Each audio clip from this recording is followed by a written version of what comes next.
জুলাইয়ে কোটা সংস্কারের দাবিতে ছাত্র জনতার আন্দোলন শুরু হলে বৈষম্যের বিরুদ্ধে রাজপথে বুক উঁচিয়ে প্রাণ দেন রংপুরের বেগম রোকেয়া বিশ্ববিদ্যালয়ের শিক্ষার্থী আবু সাইদ।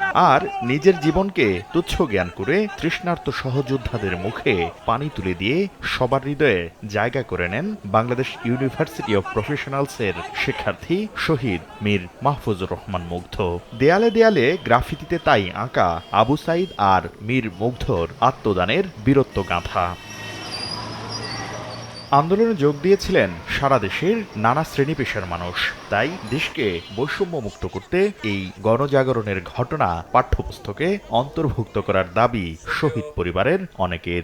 আত্মত্যাগ সেটা যদি পাঠ্য বইয়ে আসে তাহলে আমরা অবশ্যই সবাই সেটাকে সাধুবাদ জানাবো এবং আমরা চাইবো যে এমন কিছু হোক। এটা পরবর্তী প্রজন্মের জন্য পাঠ্য বইয়ে অন্তর্ভুক্ত করে এটা তাদেরকে জানানোর সুযোগ করে দিবেন। আন্দোলনে আত্মোৎসর্গকারী বিশেষত আবু সাইদ ও মীর মুগ্ধর জীবনী বইয়ের পাতায় দেখতে চান শহীদের সহপাঠী ও শিক্ষকরা। যারা আমাদের পরবর্তীতে আসবে তারা নতুন দেশ যে গড়ার যে একটা স্পৃহা, যে একটা ভালো লাগা, যে এই রক্তের বিনিময়ে তারা এটা ধরে রাখতে পারবে এবং মানুষ যখন জানবে। ভবিষ্যতে ছাত্রদের কাছে আমাদের এই বার্তাটা পৌঁছে দেওয়ার জন্য শহীদ আবু সাইদকে নিয়ে লেখার অনেক কিছু আছে। পাঠ্যপুস্তক রচনার সঙ্গে যুক্ত বিশেষজ্ঞ ও শিক্ষাবিদরা বলছেন, আগামী প্রজন্মকে তরুণ প্রজন্মের এই সাহসিকতার কথা জানাতে আলোচিত এসব ঘটনা ইতিহাসের পাতায় লিপিবদ্ধ করা জরুরি।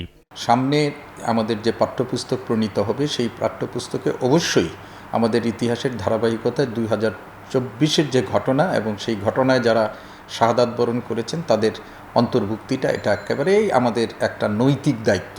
জুলাই বিপ্লব ও ছাত্র জনতার ত্যাগের বিষয়ে পাঠ্যপুস্তকে তুলে ধরতে কাজ চলছে বলে জানিয়েছে জাতীয় শিক্ষাক্রম ও পাঠ্যপুস্তক বোর্ড।